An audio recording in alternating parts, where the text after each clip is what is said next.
Generosity Path.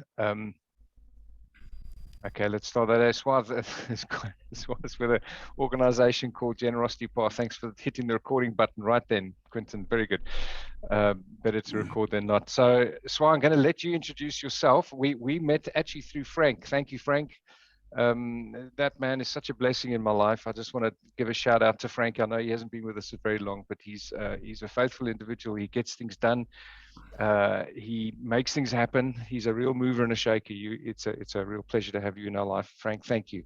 So he introduced us to Swa, and so Swa is really here to talk to us about our giving plan. And Swa, we're just going to hand it over to you and just give you free reign. We have an hour. You can talk for as long as you want, but it'd be always good to have questions and answers because you are quite a lively group here who I'm sure will interact and ask things. Thank you. Tony, thank you so much. Ladies and gentlemen, thank you. This is so good to be with you, Tony. Thank you for making this happen. We just took it on email. Frank, thanks again for making that connection, my friend. We're working it from Zim and South Africa to get the world a more generous place. And Tony, thank you for just getting up on it and going. So, don't want to waste a lot of time because I think what we're going to do this morning, friends, is we just want to sort of touch on what we do from a point in our ministry and our platform called Generosity Path. So, Tony, I think if I'm correct, we just want to give you a taste of this so that at one stage we can actually be able to get you all in the room, if you know what I'm saying, like actually live in a room. So today would be an option for you to just get a little bit of a peep into what we would present on a normal day. I'm actually in the middle of a journey of generosity. Started last night, 6 o'clock here in Cape Town with 22 people. We will continue tonight. This week with you now is my 4th experience in this 1 week that I'm presenting. And there's just amazing stuff happening right across Africa. Frank, I don't know if you've got an update. The last update we had, we were in 27 African countries, if I'm correct, 26 or 27. Can you remember? I've stopped keeping count. We've just gone into 3 more in the last month or so. So maybe we're looking close to 30. Yeah, and so this experience that you will see, and I want to share it with you. I've just dropped a little file on the chat if you've maybe seen it. It's a little experience, so it's not the full experience, and I will not be able to do the full experience with you this morning. But what I would love to do is I would actually love to share a PowerPoint with you. And if I can just quickly get it, then let me just see where I have it. And then I will be able to share that with you quickly, in the sense that we, from our side, actually want to just introduce you to what we see here. So that maybe, If I can just quickly interject here, guys. So the Generosity Path, Swa will explain to us what we do, but my goal in this with the group is, because we're a very generous group and we're involved in many things, and that's really great. Our goal is to what they do is they come up and they spend a few days, and Swa, I'm sure we'll go through all of this lot now. But my goal in this lot is to get us as a group, or get some of us in the group going, yeah, this is for us, and bring some friends and create and have a what's called a journey of generosity up in Johannesburg, and Swa will come up for that. So that's sort of the hidden agenda here, is that it's not just a talk, but the talk goes to something more, and then Swa, I'm sure, will describe how we take that forward in our life. Sorry, Swa, thanks. Yeah, absolutely. So Tony, thanks. Yeah, what I will do today is you will have a little bit of our online experience, as I say. But actually what we want to do is we want to give you a taste of what we call a JOG. Now, JOG being the acronym for Journey of Generosity. So at the end of the day, it will be something that will be an option to you, and we present this free of charge everywhere in South Africa where it's possible. So my intention is just to give you a little bit of a taster, and then Tony throwing the ball back to you with the team to see what the possibilities is. So my intention is to just take you through that. So the document that I've put in the chat for you is just something that will lead you through the start of this experience. I'm not going to spend a lot of time, but this will give you a little bit of an idea what we can do. Usually the experience consists of an evening. We start at 6:30 on a Friday night. We will have coffee and snacks and stuff. We will spend some time till about 9 in the evening. And then we'll have an overnight, whatever. Sometimes we go to a lodge or a guest house or something, so people spend time together. And then we'll start on a Saturday morning, 8:30. And we'll know is that, you know, people actually go away with an amazing experience. So let me dive into it and give you some introduction into what we have here. So you can just follow on the document if you want to. Just want to give you some idea of who we are. So Generosity Path helps people discover the great joy of giving.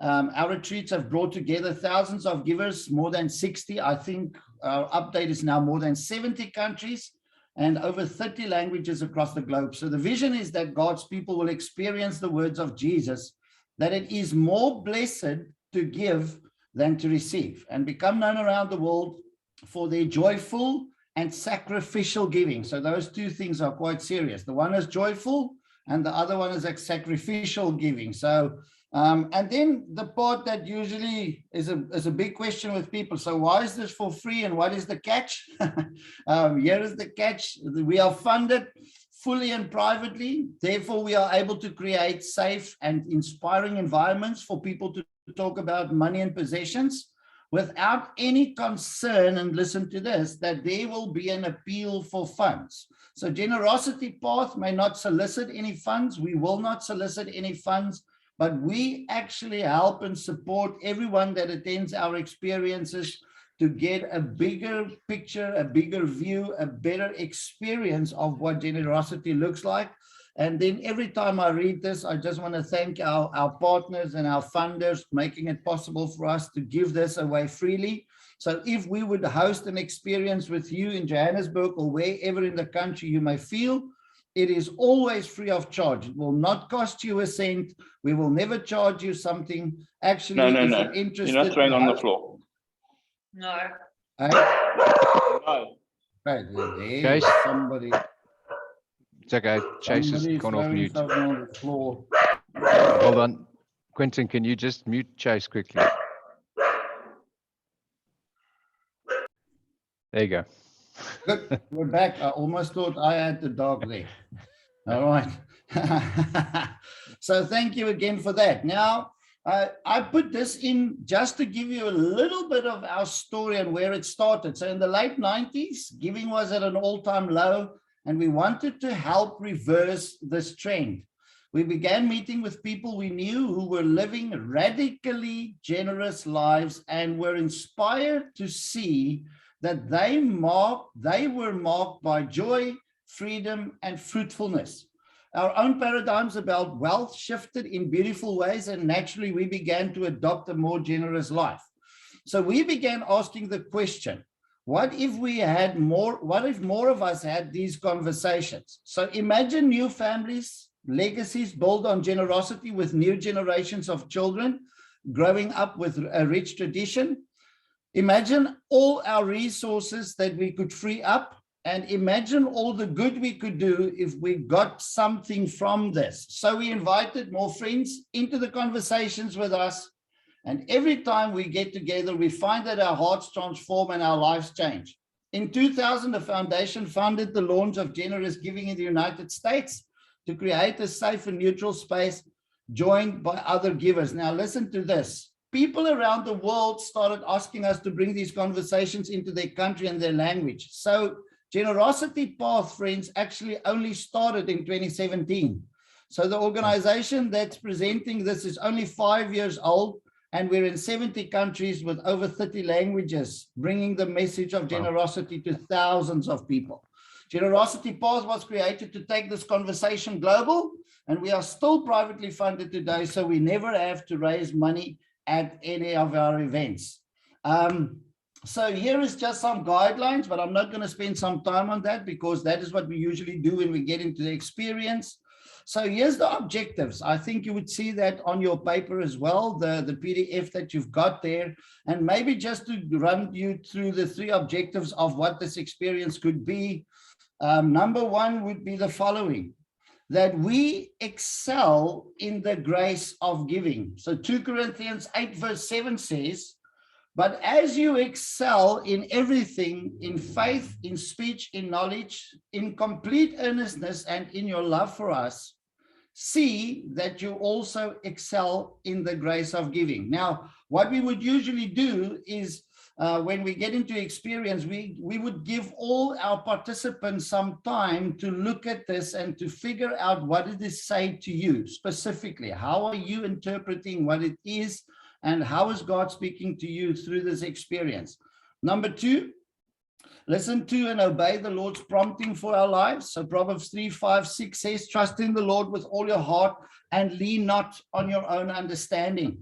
In all your ways, submit to him and he will make your path straight. So I'm running through these, Tony. I think that's just to say, but actually when we're in the experience, we actually spend time on these, we think about it a little bit more, we talk through it, and everybody gets some time to participate. And lastly, number 3 is we have the one that says develop a vision for sharing the joy of living generously. Hebrews 10, 24 to 25 says, and let us consider how we may spur one another on toward love and good deeds. Let us not give up meeting together, even on Zoom, as some of us are in the habit of doing, but let us encourage one another, and all the more as you see the day approaching. So that's the 3 objectives of our experience. And maybe this is just a little video to give you an idea of what we are about. So just quickly look at this, and then I'm just going to put you into 1 or 2 of our video experiences, and then we're going to open it up for questions to see if there's anything that we can talk about, if that's good. No, it's not this one, sorry. Okay, let me go through that one. Let me show you these 2. I'm going to show you this one. You know those big things in life? Marriage, family, kids, friendship, work, faith, that are so important you carve out time to think about them because they make life full, abundant. But what about your money? Who do you talk to about that? You might have financial advisors, estate advisors, tax advisors, even culture telling you why money shapes your heart, shapes your family, shapes your life. How money gives us the opportunity to be generous. How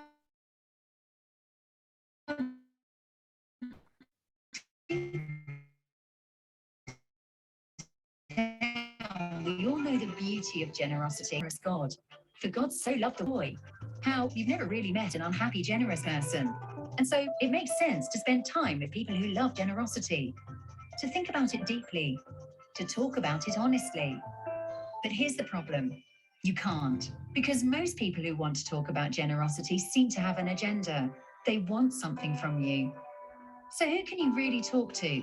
Believe it or not, there are others like you who realize we need to talk about generosity more, not less, because generosity is connected to the abundant life. So a few of us are gathering together. And here's the thing, it's all fully funded by a group of Christian donors. So you'll never get asked for money, ever. This is really important because we all know that in order to be open and honest, it has to be safe. We don't assume to know what's right for you, only that God has blessed you and that your life is unique. But that doesn't mean you're alone. Here is our agenda. We want your heart to be captured by Jesus and generosity even more, and create a place where you figure out what that means for your journey. That's it. At Generosity Path, we don't want something from you. We want something for you, to go deeper and experience the life that is truly life. So we invite you, carve out one day this year to explore generosity with others like you. You're invited to experience the journey with us at generositypath.org. So friends, you are invited to that day. You can actually just say which day fits your calendar, and maybe if all is good, Frank, we can get you from Zim to go to Joburg with me, and then we can put you live in the room, and we will create an experience for you that will be an awesome one. So Frankie, we'll make a plan. This is just to give you an idea of what we're about. And then I just decided to quickly put our new promotion video on also for you. Tony, if you wanted, I will be able to send it to you to maybe just use this if you want to invite people. And it looks like this. Thanks, Frank. That's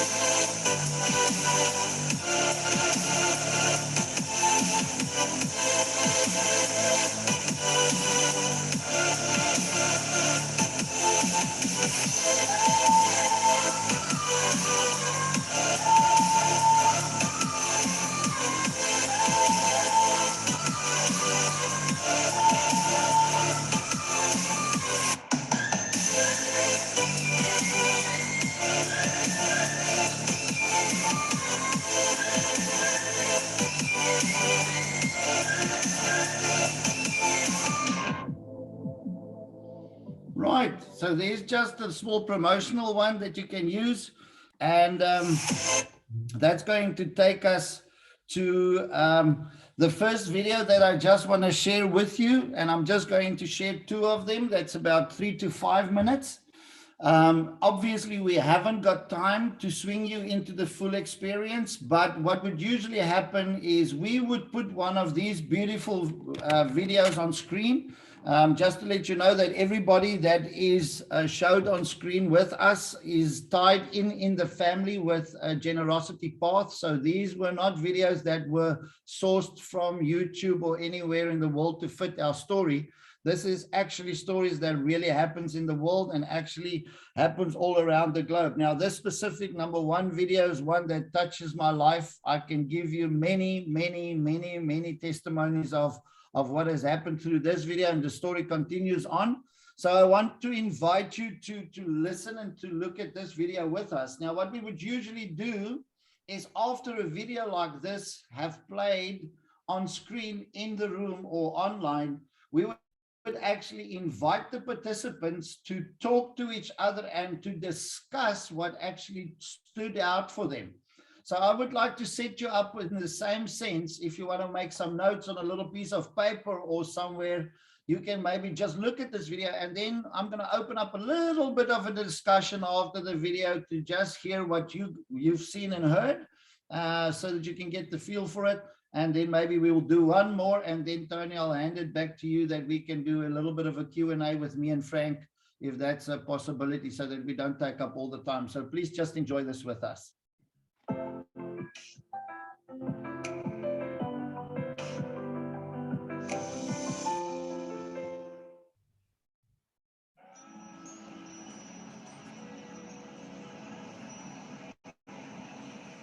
There are many ways of serving the Lord. Some people do great things. Some people are good preachers. Some people contribute lots and lots of money. But when we talk about this handful of rice, it is very humble. The service is done in the corner of the kitchen that nobody sees. But God knows. God bless.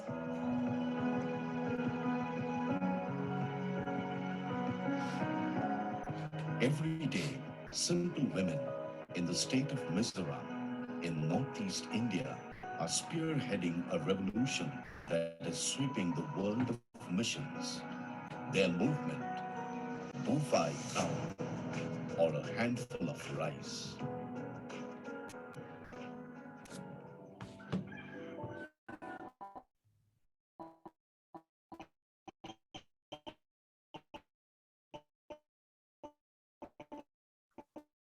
Swa, can you hear me? The video is very jumpy. I think it's because it's playing through PowerPoint. Would it be possible for you to play the video just natively from your laptop? I think it's slower because it's coming through PowerPoint. Do you have it on your file explorer or something? Because we're not hearing much. Okay, let me see if I can do that for you quickly. Let me just get out of this quick. Has anybody else got the same problem, or is it just me? Sorry, I should actually ask. Yeah, all of us. Okay, so I think it's No problem. no, it's not a problem. It's just when you play something, when you play a video through PowerPoint first renders it and then plays it, so it often gets a little bit jittery in this over a network. Okay, let me just quickly see. Sorry about that. Let me just get out of this thing quickly. If I can just get out here. I want to actually make it just smaller. Okay. Sorry about that. Just hold on. Sorry, just give me a second or two. Not a problem. Go ahead. Yeah, Vic says that when you do share, there's a little button which says optimize for video and sound on the share screen button down the very bottom left. So when you click share screen down the very bottom, there's a little thing which says share sound optimize for video clip on Zoom. And if you do those, thanks Vic. Can I try and share? I've got the video here. Do you want me to try and share my screen? Yeah, go for it, Frank. It's fine. Let me try and share my screen. Tony, I see what you're saying. Frank's a doer, hey? Yeah. He's a. Can you see that, guys? Yeah. Yep, we can. Yeah, let's see. Hopefully my Zim internet will be lacquer. There you go.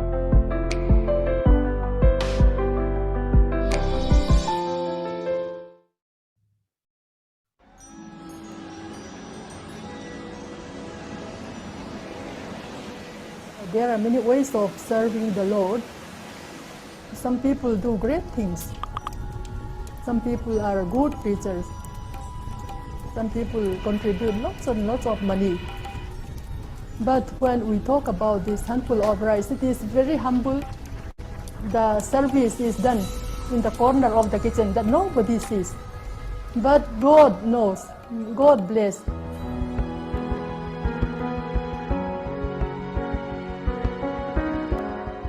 Every day, simple women in the state of Mizoram in northeast India are spearheading a revolution that is sweeping the world of missions.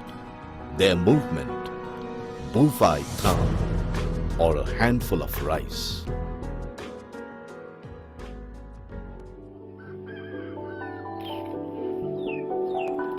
Bufai Tham is a practice where each Mizo family puts aside a handful of rice every time they cook a meal, and later gather it and offer to the church.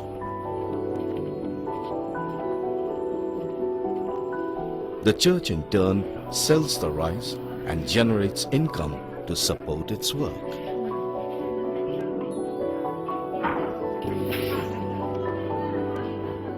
Rice has been the staple food of the people of Mizoram, the main life of the people. You are giving what is basic, essential, fundamental to your life. You are sharing that with God. The Handful of Rice ministry started in Mizoram in 1910. That time, many people did not know the gospel. So the church thought that we need Bible women to spread the gospel of Jesus Christ. The Bible women, they are locally supported women for evangelism. The practice of Bufai Tham is meant for supporting those Bible women.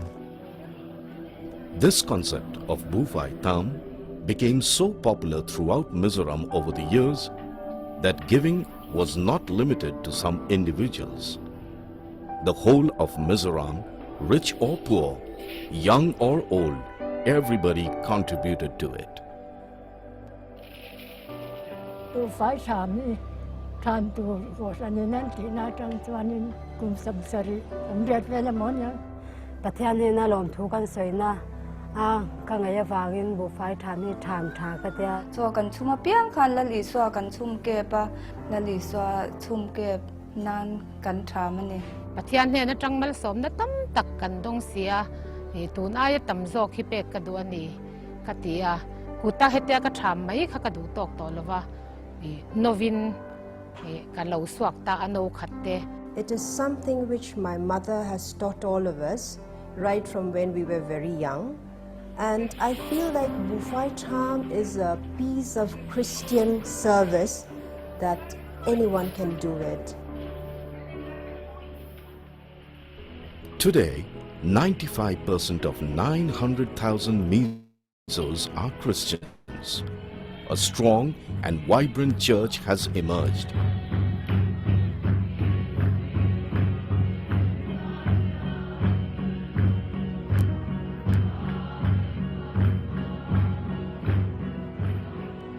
People started to give more and in creative ways.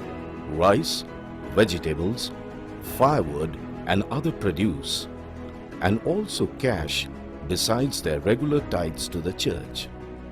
The churches in Mizoram are now self-sufficient.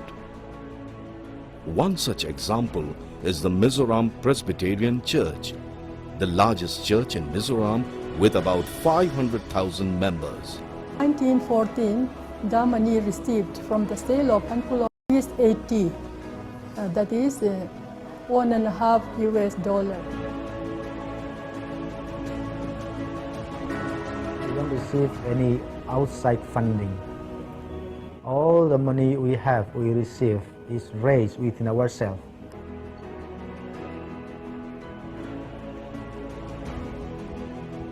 Mizoram state is the most backward state in India, and we are the poorest of the poor, but still we can raise funds for the ministry of the Lord. We can support 1,800 mission workers, and in the meantime we can also send overseas missionaries. There have been times when some churches have thought that we need to get blessings from God, and the attitude has been, what can we get when we become part of the church? But here the handful of rice offering inspires us that God has called us to share what we have with God for God's ministry. We Mizo people say, as long as we have something to eat every day, we have something to give to God every day.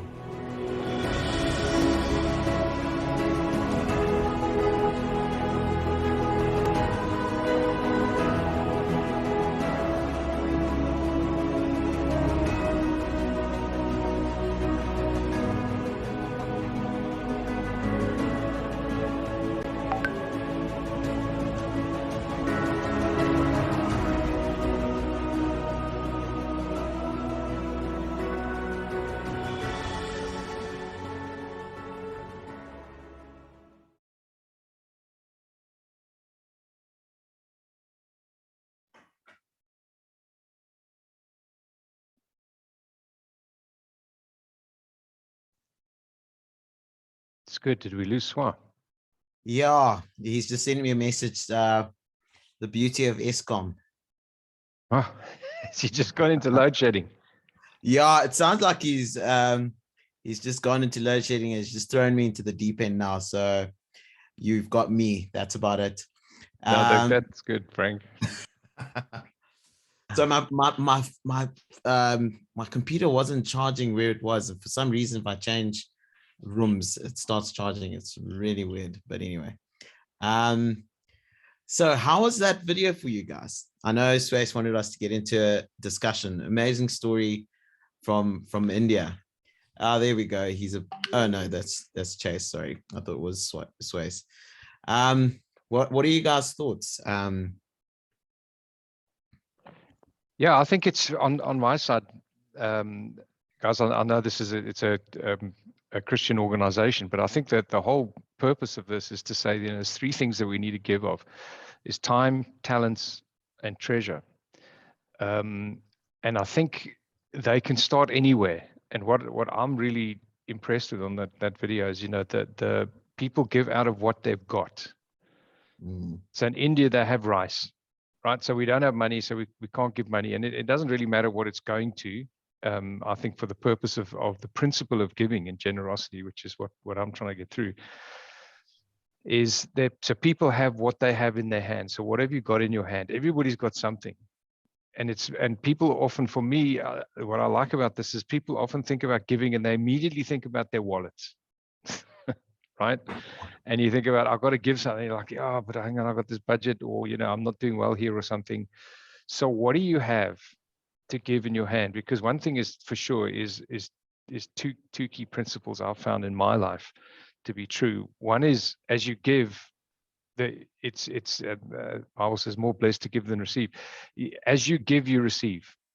Sowing, the law of sowing and reaping, and I think it's universal across everything you do in life, is when you give something, if you give friendship to a person, you tend to get friendship back, right? If you're sort of pleasant to people, you get people pleasant back, and vice versa. If you always scowl at people, they scowl back at you, right? So whatever you give into, if you give into teaching yourself something or improving yourself, you get good at it, right? So for me, so the first thing is give and you receive, and it's not that you give to receive, it's just that it's a law that works. It's sowing and reaping. If you don't sow anything in the field, nothing grows, right? And if you sow lemons, you know, you're going to get lemon trees back. If you sow wheat, you're going to get wheat back. If you sow rice, you're going to get rice back. So whatever you sow, you're going to get a harvest of that. So if you sow the wrong things, you're going to get the wrong things to harvest. The second thing is that happiness, and it was interesting. I was on LinkedIn early this morning. Haven't been on there for a few days, and having a look at some stuff. Some nice posts, Ralph. Well done. So on that one, there's a guy called John Coleman who's written a Harvard book called Crafting Your Purpose. Harvard Business Review, Crafting Your Purpose by John Coleman. And he's one of the senior directors at an organization called Sovereign's Capital. It's a big VC company in the States. And so I've been following him on LinkedIn. He does some good posts. And he did a very interesting post this morning he says, I've written a lot about how you get happiness in life. And he said, so I just want to do a post about how you don't get happiness in life. And so he did it. It's just 3 points. You can go and have a look at it on LinkedIn if you want, or just go and have a look at my profile and see what I've like. And he says 3 things. He says, money doesn't make you happy. It doesn't necessarily make you unhappy either, right? But he says just money in itself doesn't make you happy. And he says often people end up with so much money that they actually become quite lonely. He said stuff doesn't make you happy. Accumulating stuff. And he said trying to impress people doesn't make you happy.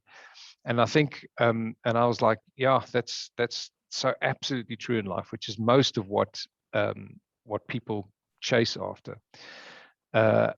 The alternative to that is actually the old saying is you know, you make a life by what you give. You earn a living by what you get, but you make a life by what you give. Sorry, Frank, I'll just think. Yes, I do, Frank. Henry Kastner, right? So I know that. That's how I found out about John Coleman, and then I saw the book, and then I'm like, I've got to read that book. I've been teaching this stuff for 25 years. Let me read what somebody else has written, and there's been some very interesting parallels. So I think for me, the key thing about this is, and Robert Kiyosaki talked about it years ago, Ralph. I know you'd remember it. In fact, anybody who was at Next Level many years ago Kiyosaki said, you've got to have a saving plan, you've got to have an investment plan, you've got to have a giving plan, and then you've got to have your normal stuff. And Kiyosaki always used to say, whatever you get in, you need to give first. And if you don't have money, then give of your time or give of your talents. And I love, this is what a lot of what Vic does, and Jeff, we haven't got Jeff today, do is they share of their talents with other people. And Quentin, you've been doing this with Vic, and I know Alison's done that, and Lisa, I know you do a lot of it. In fact, everybody does stuff. What are you sharing? And is it a structured plan? Because otherwise we just give of what we've got left, right? And there's not much left. I don't know about you guys, but I don't have much left at the end of the month. I don't mean, and by that I don't mean I don't have much energy. I don't have much time, or the end of the day even, right? I don't have much finance, right? And so you need it. For me, if you really want to make impact in life, you've got to flip that whole thing around. You've got to say, this is what I'm planning on giving, and of my time, talents, treasure, and this is my plan to do that. And then you've got to work that thing in. That's my input. over to you guys.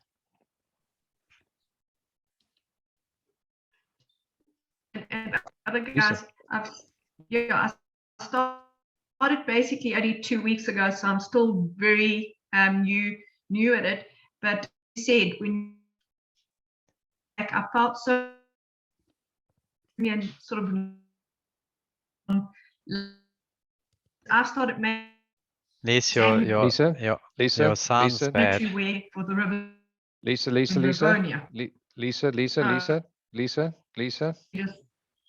if you can hear us, just here. Okay. turn your video. Is that better?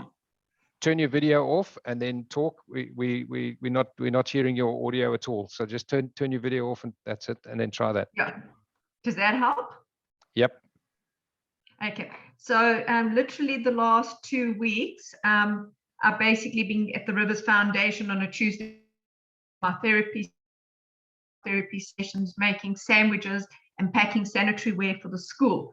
And when you get back in the afternoon, you feel incredibly productive, and it's given me a little bit of a new lease, especially with everything that I've been going through. So it's just, and I've been using that saying a lot from you, Tony, is that it's better to give than to receive. And I come back at those afternoons filled with like a renewal of energy. So really, just even to do something small, it actually goes a very long way. They pack 460 sanitary pads at the beginning of each month. They pack 2,576 sandwiches a day for the schools per day. So it's just nice to be, you just pack 100 of those, but it's nice to be part. So I just wanted to give that it is better to give than to receive. That's my 10 cents worth. Thanks, Lisa. I must connect with you later, please. I have a lady, Ruth Apostolov, who is working with, she has actually got an organization, a program but instead of using sanitary pads, she's using cups so that they're reusable for townships. So maybe we can connect the two together because it's a huge problem, actually. Thanks. Who else has got some stories about either video questions or things they want to do? I know, Greg, you do a huge amount of giving in your life. You are a natural giver by your makeup. Stories and things that, how does it make you feel when you give? How does it change your life? What does it feel like? Have you got any sort of specific plans? Not just Greg, I mean anybody. How are you handling giving at the moment?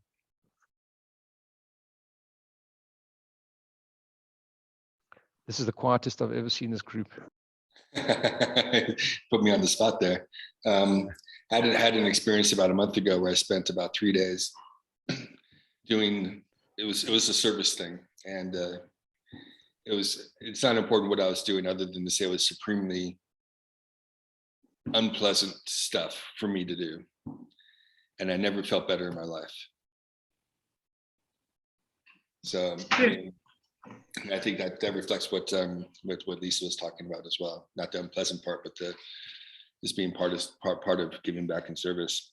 But to answer your question directly, Tony, I don't have any plan for giving. I think that's why I'm here and listening very carefully and trying to work out what I need to do. Other components of my life are like settling in nicely, and then something gets neglected. That's normally service or giving. Yeah. If you're gonna dig yourself out of anxiety and depression, it's something that's really important. It's critical. Oh, that's very wise, Greg. We used to do this with my kids when they were younger, and they used to complain. They didn't have the latest smartphone, or their sneakers didn't say Nike on them or something, and it was Nike, like terribly Nike. Nike, and it was like. And I used to go, fine. And we used to pop off to township up here on a Saturday, and they used to have a thing for the kids, and they used to teach the kids, all young ones, right? And they have nothing. And you teach them for a day, and you play games and do things like that, and so the parents can go and shop and do the things that they need to do. So they used to drop the kids, and out the absolute way, actually. And then and it was amazing, and the kids would come back, and after that, then they didn't used to ask for the cell phones and the Nikes because they would see how what we've got compared to what other people have got.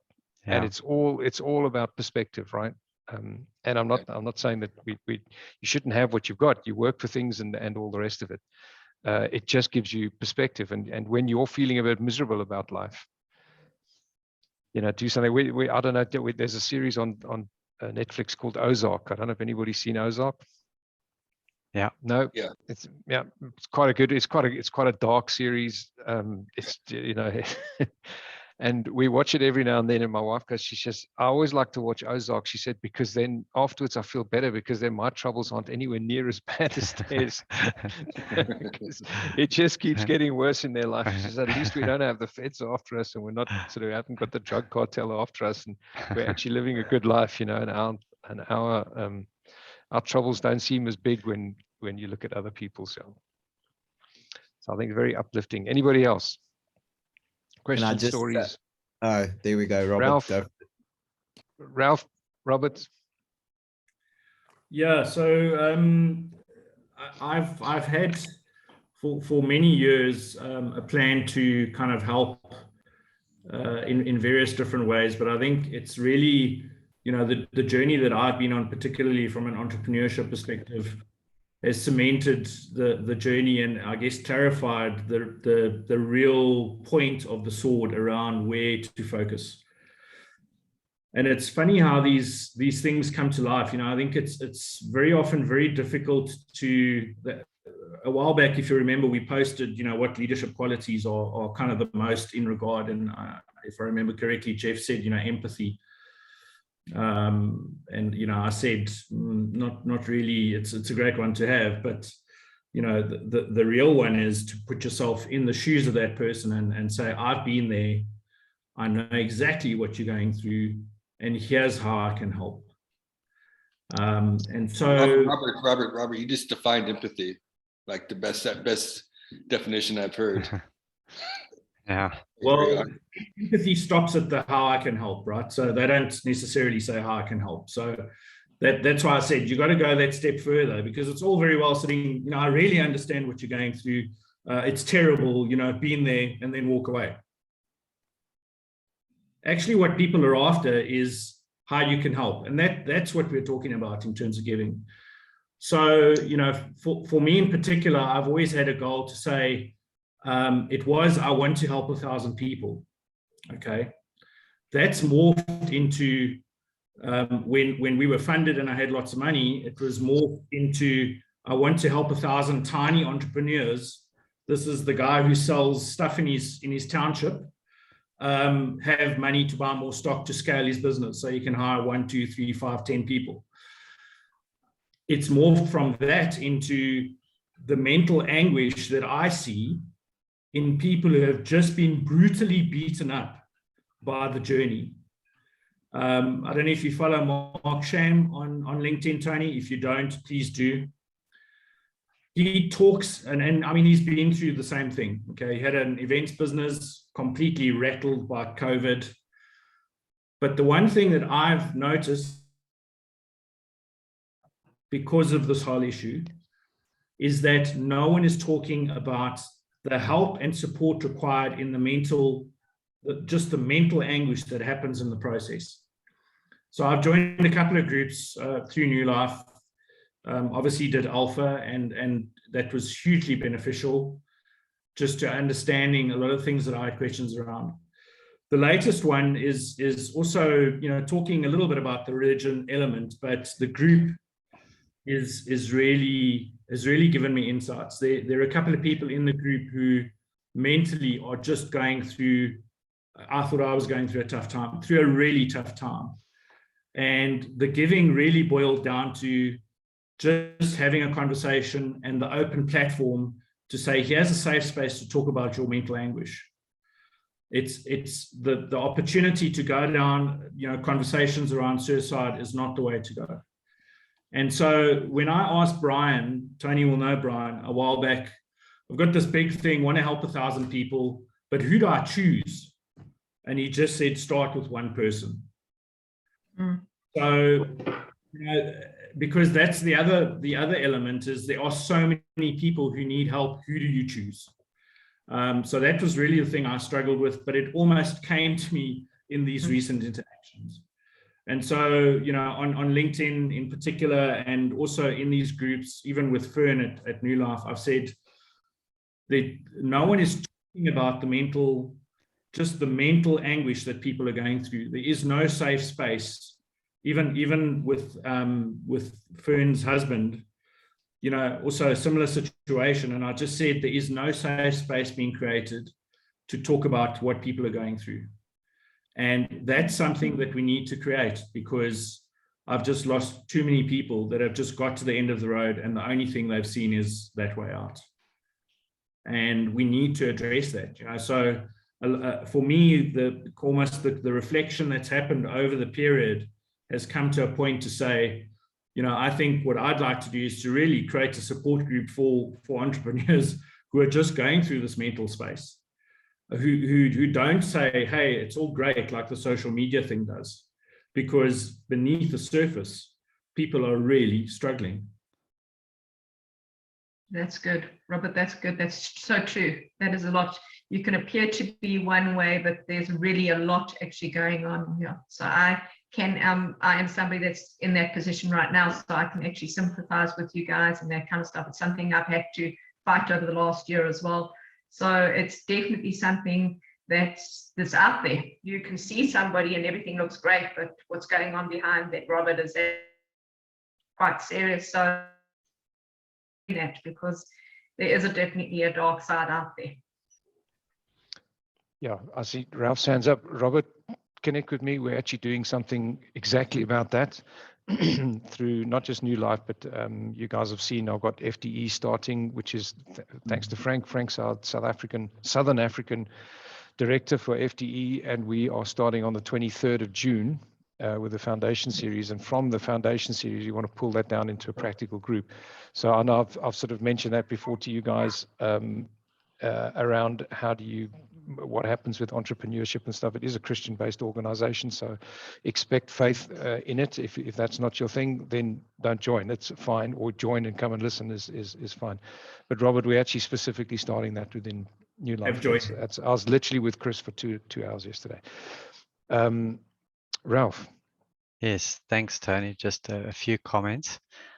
I think I was quite excited about the session, the way you had described it to me about, you know, have a plan around this area of your life, because I'm always planning a million things, but don't have a structured plan in this area. You know, do give a lot, but I like the idea of putting something into a plan. I loved the video in India. It got me thinking about this country as well.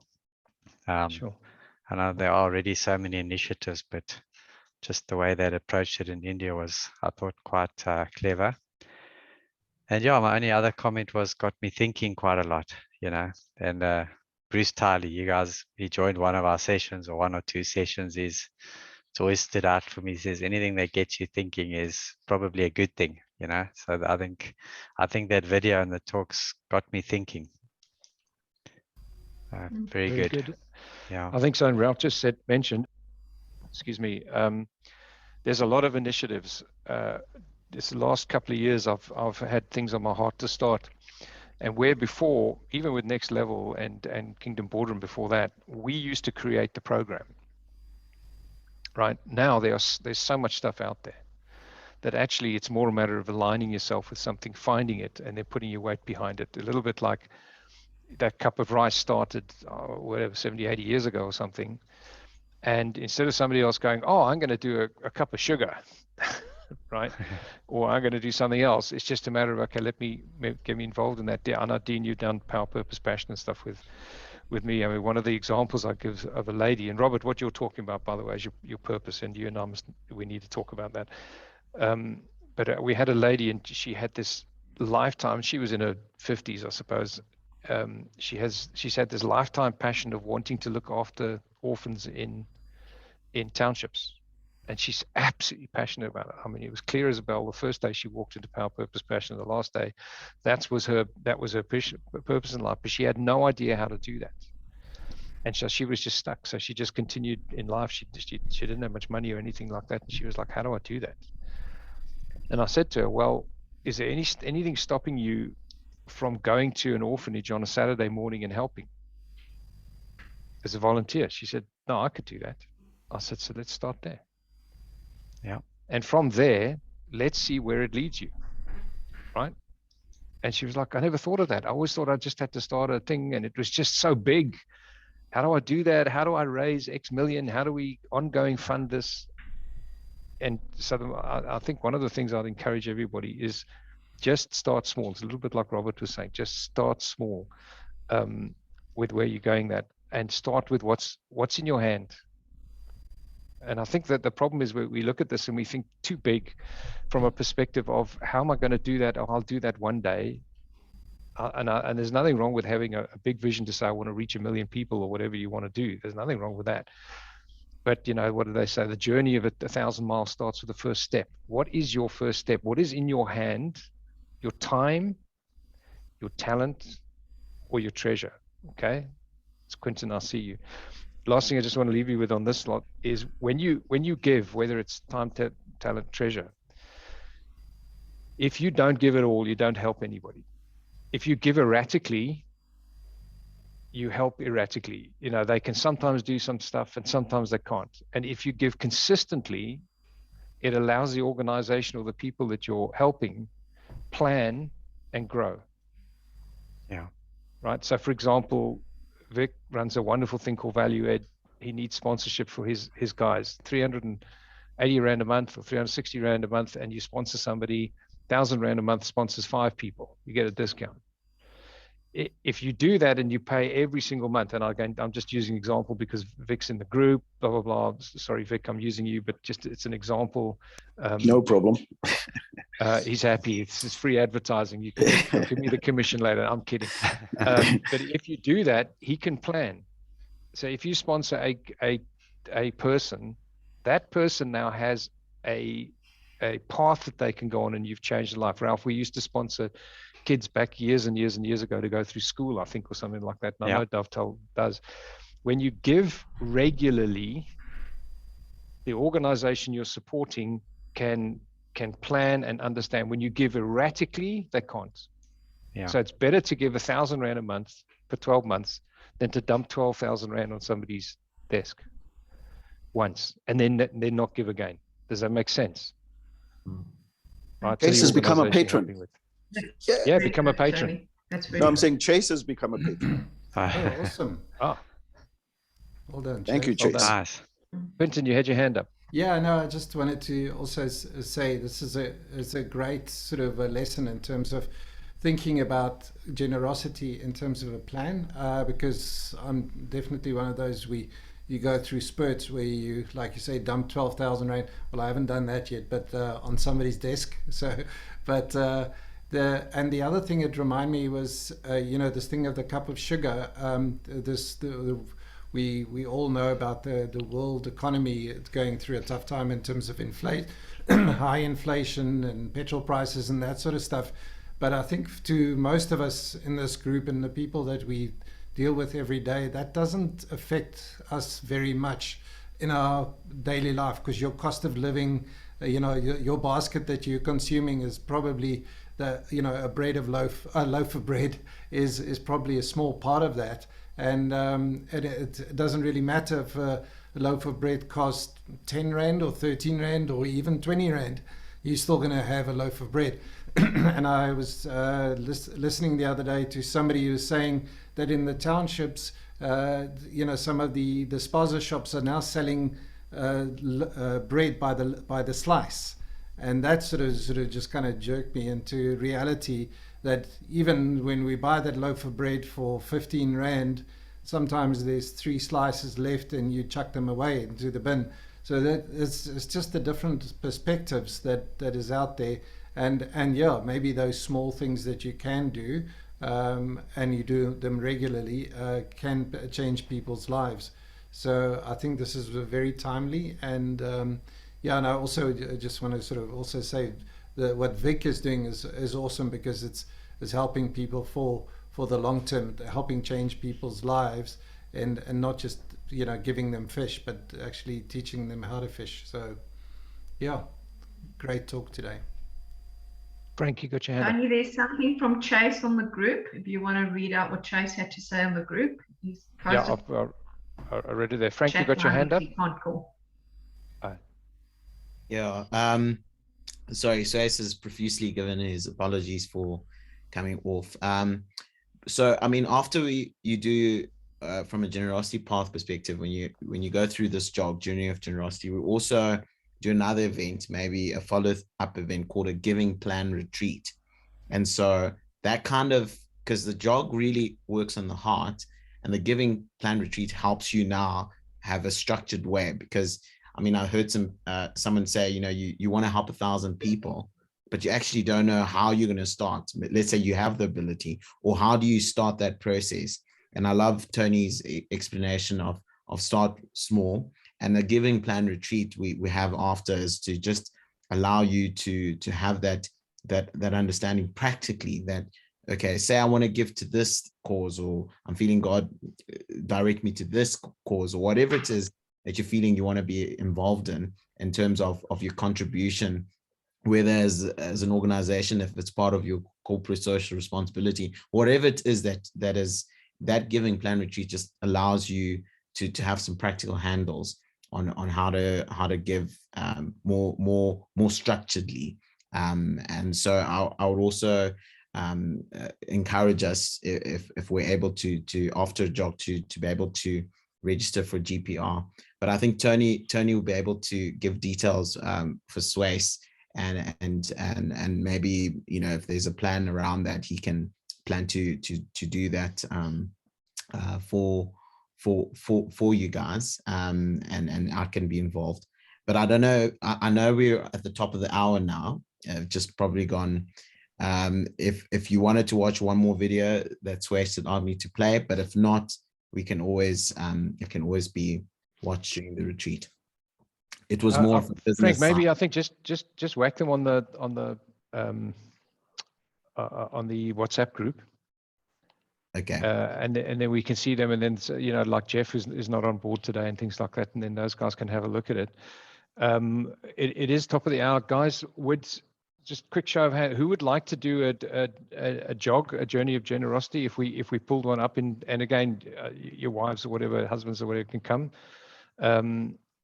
Just show of hands. That's what is called. So we got a bunch. Okay, and then I like, Frank, I think maybe what we need to do is, before we do that, just to understand the difference between a jog and a plan, because I think for me that the key thing is, I always like to be practical.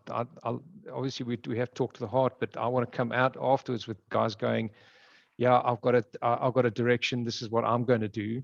I always used to say those, who's it? Mike Lipkin. Anybody remember Mike Lipkin? That was a while ago. Used to get everybody going, yes, I can do it, and it was cool. And then, they'd walk out afterwards and you go, what are you going to do? And they go, I don't know, but I can do it, So it's like, it's cool. So the heart is one, but we've always got to go heart, and we've got to go hands. And we've got to have those two things so that we can do it. Quentin, I remember you years ago, you sent me an album by a guy called Rob Frazier.